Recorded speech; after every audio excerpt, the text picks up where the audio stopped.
is the CEO of Veros Real Estate Solutions. We also have Fred Glick. He is the CEO and president of U.S. Loans, Mortgage, and U.S. Spaces. Thanks to both of you for joining us. Fred, let me start with you. What do you think of the data that's out there? Where are we in the cycle?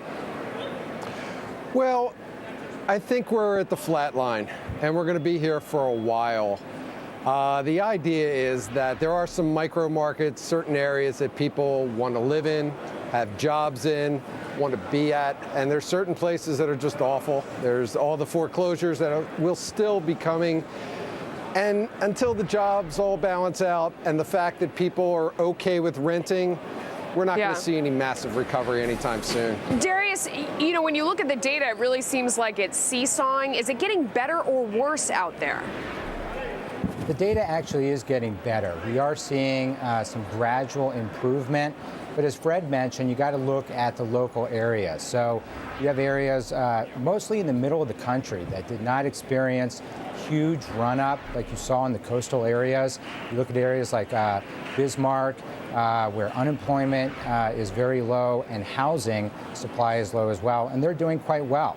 But on those coastal areas, they're still suffering, and they will suffer for some time.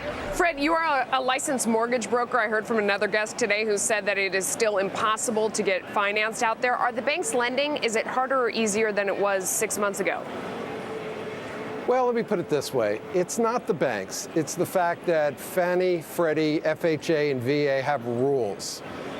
And it's more or less an interpretation of the rules by different lending institutions. I could go one place with one of my clients and they could get rejected, whereas I could go another place and get them approved for very stupid things.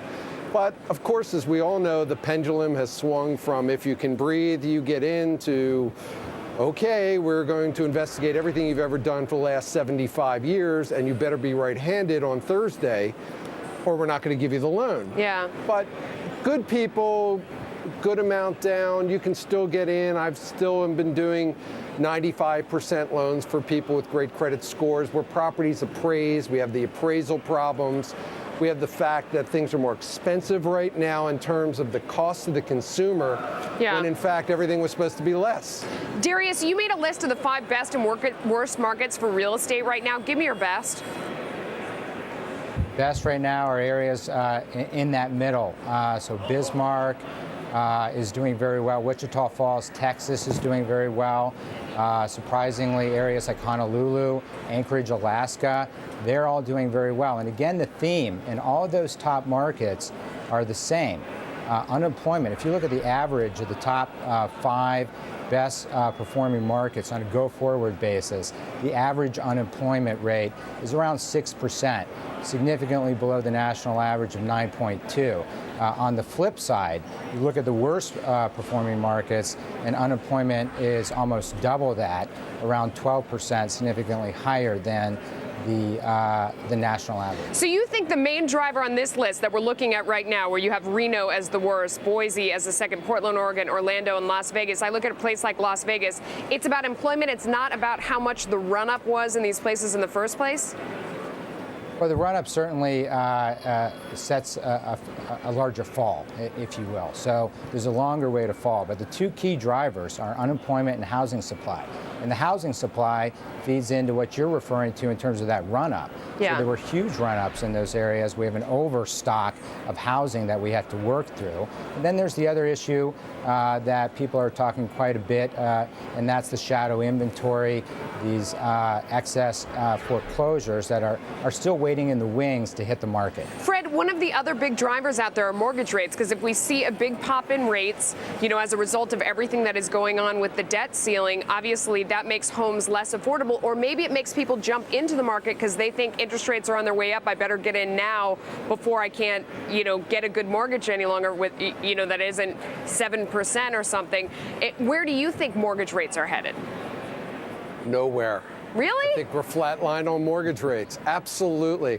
I mean, with all the debt ceiling debate doesn't impact you at all.